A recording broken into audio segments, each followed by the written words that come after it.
Good day, Las Vegas, and welcome back to VegasVibes Junction, your new home to enjoy the best coffee and wine while taking a peek at what's groovin' and brewin' in the music, pageantry, live production, and fascinating scenes in the city that never sleeps. And I'm your host, Esmeralda Padilla-Gould. I would like to thank the hundreds of thousands of loyal viewers of VegasVibes Junction on Vegas Live TV, WC TV, and BingeNetworks.tv, especially those watching on my favorite devices, Roku, Amazon Fire TV, Samsung and LG Smart TVs, Pizzazz.tv, and HeroGo TV. Plus, of course, in my very own website, VegasVibes.us. Please continue to support my show as well as my Vegas Vibes network by telling your friends to like Vegas Vibes Junction on Facebook, YouTube, and Instagram. I also would like to thank the millions of visitors who came to Vegas this month. As we continue to celebrate the Vegas Vibes Junction moment that Las Vegas is fully but cautiously open.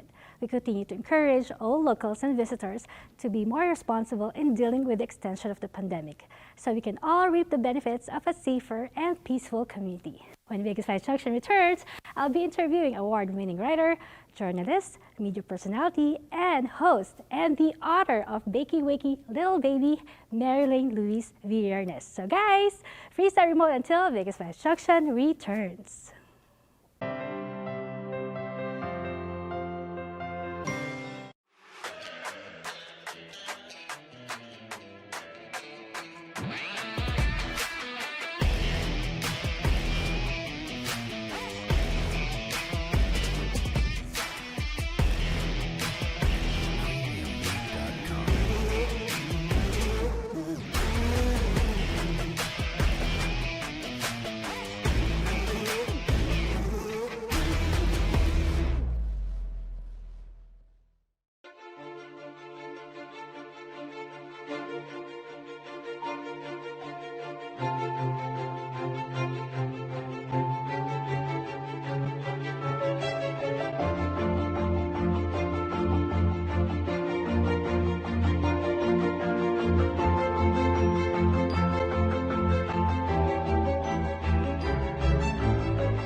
Pure Medical Equipment provides top-notch quality medical supply equipment. Whether to rent or buy, Pure Medical Equipment and Supplies has it all. Pure Medical Equipment is committed to serve and give back to Southern Nevada. We deliver medical supplies and rentals to your door.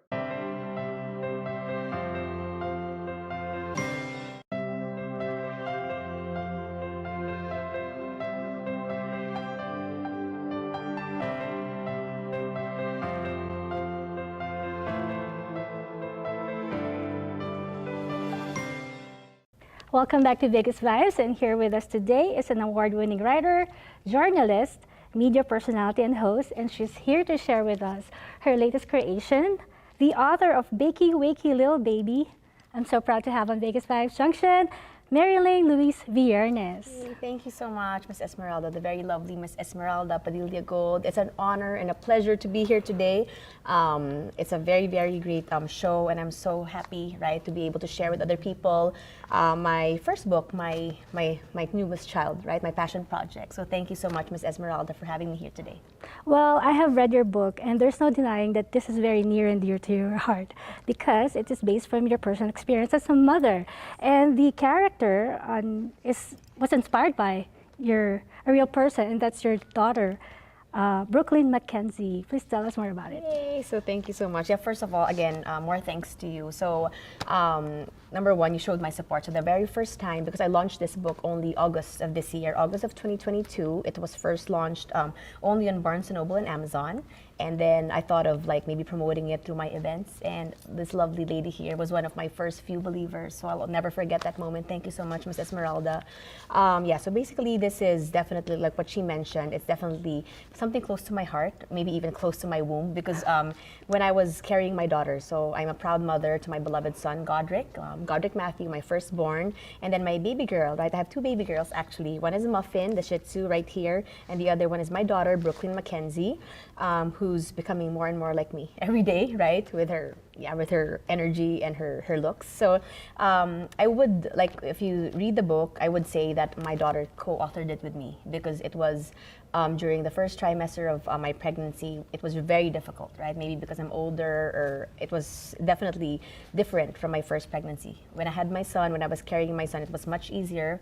But when I had my daughter, there were like more complications. It was a tough time, but I mean, the light at the end of the tunnel was that I dreamt of this beautiful story. And in that dream, my daughter was actually dictating the very words to me, right? And so when I woke that day, I think it was sometime February 2021, I furiously scribbled, you know, because like we forget, right? After we wake up, we go through our day, we tend to forget. So I remember that I was writing it down, everything that I dreamt of, right? And then it took a while, like a process, and I had a first version. So to those who got a copy of my book, the original version is actually at the back, right? And then through the process, I decided to like improve it, work with a very wonderful Filipino illustrator. She's very talented. Her name is Sara Salamat.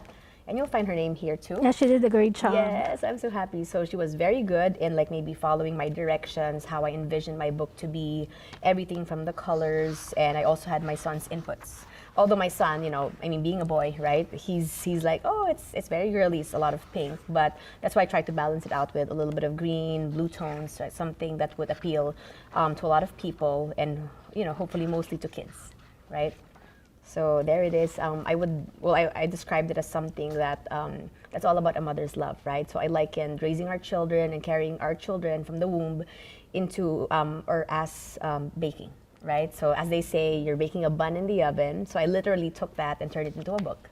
So now I have Bakey-Wakey Little Baby. And that's how you came up with the title. Yeah, so it's like not wakey, right? I always tell my son before, okay, wakey, right? I tell him wake up. It's kind of difficult to pull him from bed.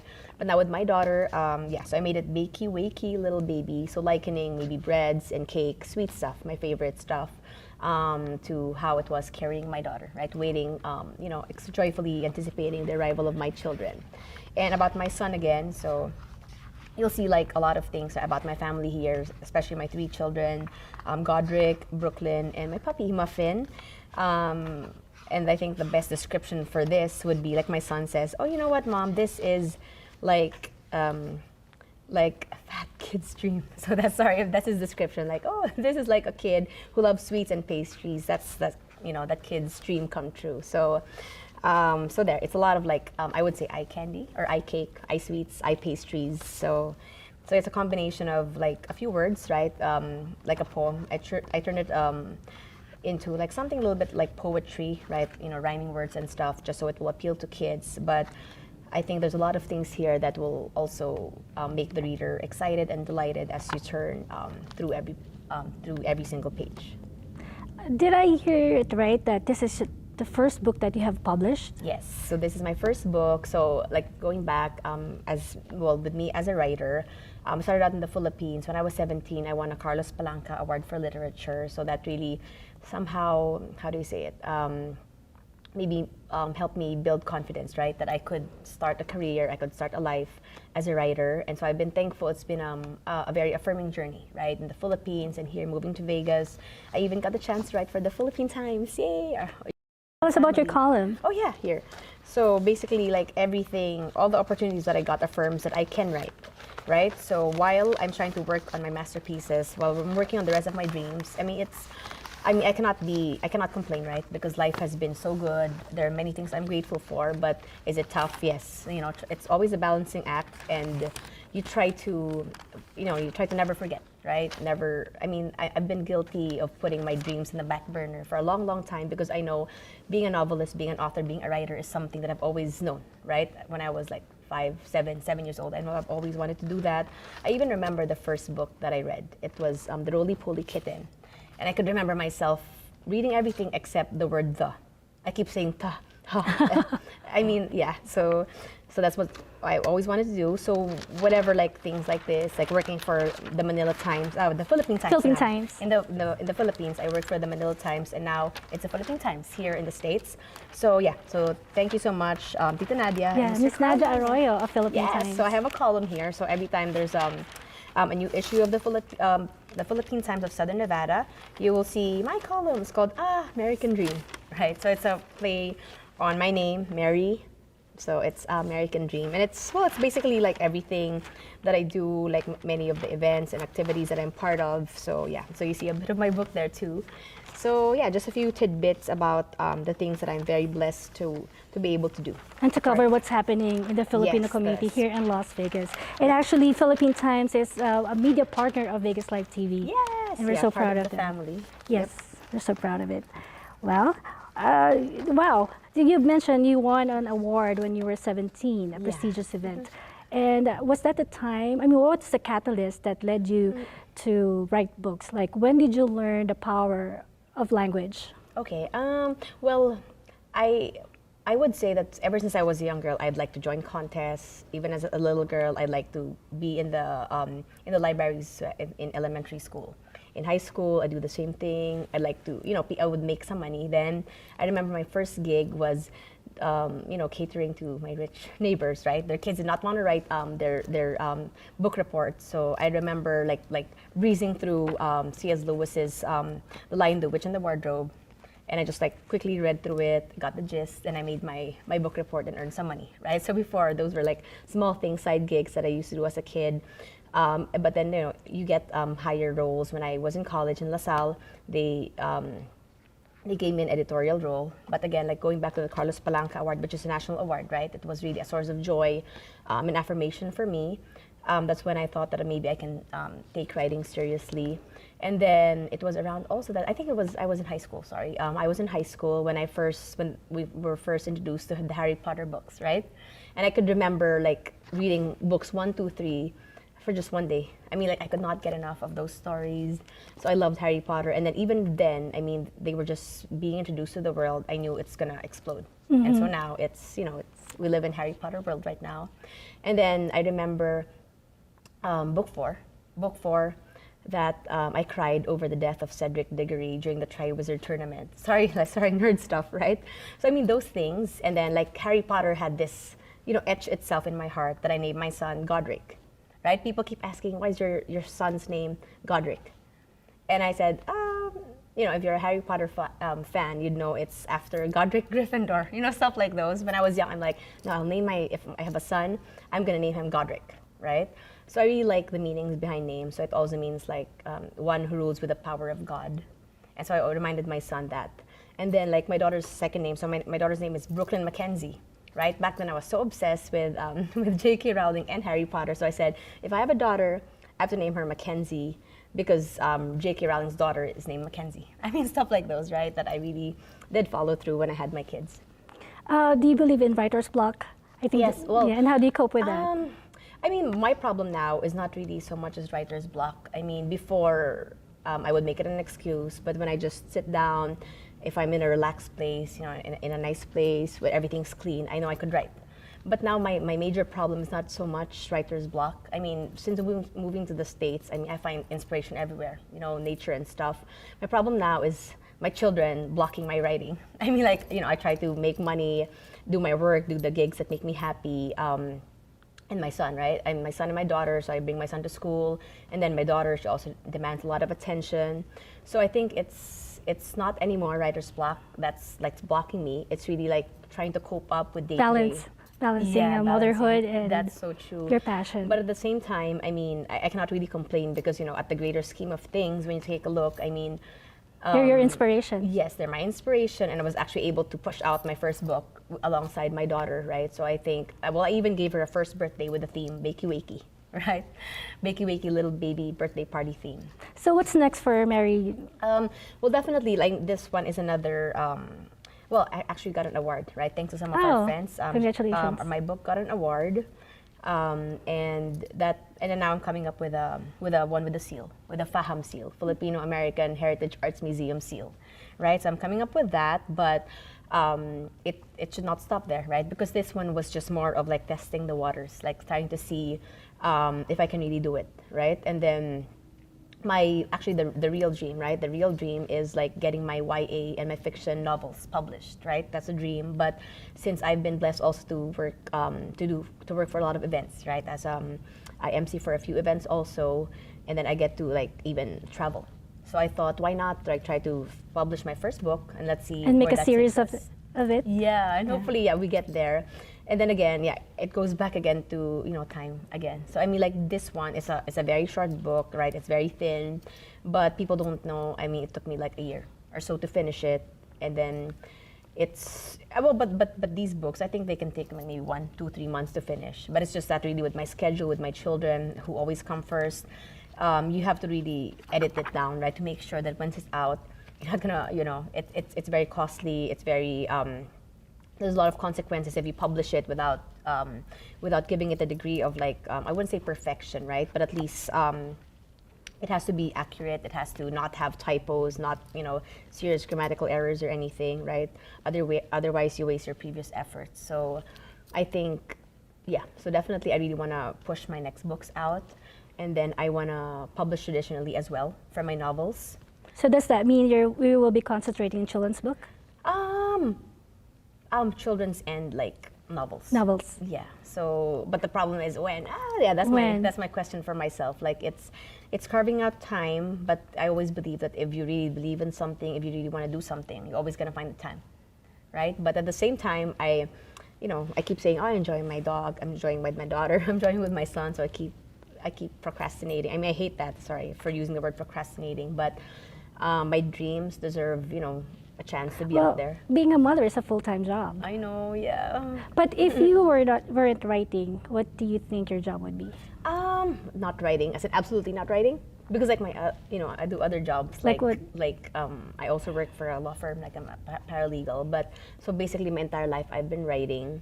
I really like communication, like speaking and writing. That's really my thing. But now that I think of it, like now that I'm here, I would have pursued something in the medical field simply because I wanted to serve people. And now that, almost many of our friends are like nurses and doctors, right? You really see the sacrifices. Like back then in the Philippines, people will just tell you, oh, you have to be a nurse or a doctor so you get a lot of money, right? That's it. That will take more time away from your family. Right, exactly. But now that you see here, it's not, maybe it is financially rewarding, but at the same time, it really takes sacrifice. Yes. Like I have a couple of best friends. They're like, sometimes they work 3, 4, 5 days straight. Yes, and 12-hour shifts. That's very true, right? And like, you don't really get a medal, right? Because you're supposed to help people, but I can really see that they really merit their pandemic title of being frontliners. I mean, pandemic heroes. That's very true because, sacrifice, being away from your family, and even being physically, compromised and vulnerable, especially during the pandemic, it really takes a lot. Yes, kudos to everyone, in the medical field who has given a great sacrifice. That's so true. For us to get through this pandemic. That's very true. And although like maybe that didn't work out because like I'm like when I gave birth, when I went to I hated it. I mean, I don't really like being there. I mean, it's a dream, right? You'd want to do that if you could, but being in the hospital, seeing blood, it's not for everyone. Yeah, I know. Yeah, that's what it is. But if I could, and if I couldn't write, and if I weren't writing, then that's definitely something, right, that you'd want to do. You mentioned superheroes. If you had a power of any superheroes, what would it be and why? Wow. So ever since I was a child, I just wanted to fly. It's, I don't know, the sense of being free, number one. Being able to go wherever you want to be. Definitely, I want to fly. Actually, that's something that I always discuss with my son. He keeps asking that lately. He's like, oh, if you had a power, and he keeps making me choose. But I always end up wanting to fly. Like, freedom, for me, is everything. Right, that's very important for me, and sometimes I would have dreams of flying and then falling. So it's something that I hope someday that I can really do. So I've asked you what's next for you, but what is the definition of success for you? Like, where do you want to see yourself 5, 10 years from now? Okay. A legacy you want to leave behind to your children? So, well, definitely, like everything, I would like to think that everything that I do, I always involve my children, right? And if it's something prestigious, something cool like this one. Like I would like to say that this is a fun thing to do. I would like them to see that, they're always a part. Like I leave like clues. No, in this situation, it's not clues, right? They're there, right? They're there in the pages. But everything I do, I always consider my kids, my son and my daughter, most especially. So definitely hopefully sooner, 5 to 10 years from now, I really want to be number one, a published author, and then number two, see hopefully my books, my published work out there, right? And then maybe someday see them turn into to movies, hopefully, or series, right? Because I think like, if you put a work of art, a literary work out there, it's going to be there forever, right? Some of my favorite classics, my favorite like Harry Potter, Lord of the Rings, and C.S. Lewis's work, and even The Alchemist. That's my favorite right now. Paulo Coelho's The Alchemist. These stories, they're never bound by time, maybe even by space, because I think stories and tales make one immortal. And I believe that all of the myths and the tales, they somehow hold a grain of truth, right? And I even would, like my son, he likes to engage with discussion with me. So before, when he was younger, I'd say, the gods and the goddesses in Greek mythology and the elves in Lord of the Rings, those were real people. And he would laugh at me and like, you're crazy, blah, blah, blah. But then now that he's doing his own studies, right? He's trying to study religion, history. He's trying to see, maybe you were right. Maybe the elves did leave, maybe right. Stuff like that. Sorry, but what I'm trying to say is like, the good thing for me about literature, about art, is that it holds more truth than what we think that they truly hold. So you're more into reading, nonfiction. Well, more fiction, but I do enjoy nonfiction from time to time. Yeah, and then like memoirs. Like my favorite nonfictions would be memoirs. Like it's, knowing a little part of a person, part of their soul, part of their experience makes them human, and sometimes you get to relate to them. So I like reading memoirs for nonfiction, but for fiction, I really like the epic, stories. Yeah, like what I mentioned. Right. Well, if there's anything that you would like to tell everyone who's aspiring writers out there, what would be pieces of advice or words of wisdom? All right, so I would say that I'd like to quote a line from what I'm watching now, right? From one of Tolkien's works of art. I think it's called The Rings of Power, right? So it says that a journey is something that's just for you, right? Whereas an adventure is meant to be shared by others. So if you wanna write your story, I suggest go for it, right? Go on an adventure, right? So you take a part of you, which is your journey, and turn it into an adventure for others to enjoy and share with you. So just go for it, and you'll never know who you'll inspire, who will appreciate your work. So I think everything that comes from the heart, from the mind, is worth telling. So do tell your story, and good luck. And I hope you can also support Bakey-Wakey Little Baby. If you can rewrite your story, what would be something that you would like to change? About the story in my life?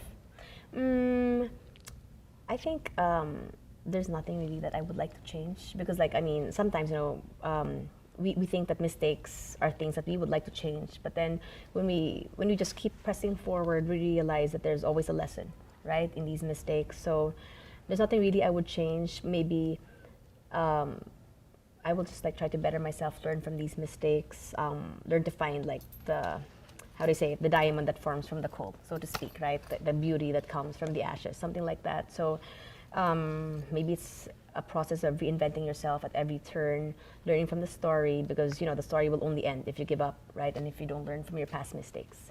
Yes, learning from your mistakes and keep evolving. Yes, that's right. true. Please invite everyone. Where can people find your book? Yes, yay! So I'm so happy. Initially, you can only order it from Amazon and Barnes & Noble, but now it's also being distributed in Walmart, Target, and online bookstores. So just simply type in Bakey-Wakey Little Baby. Thank you so much, Mary, and it's a pleasure having you. And congratulations again. We wish you all the best on your current and future endeavors. Yay! Thank you so much. Thank you so much. Thank you. Well, catch me again as I feature another amazing personality here on VegasVibes Junction.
Pure Medical Equipment provides top-notch quality medical supply equipment. Whether to rent or buy, Pure Medical Equipment and Supplies has it all. Pure Medical Equipment is committed to serve and give back to Southern Nevada. We deliver medical supplies and rentals to your door.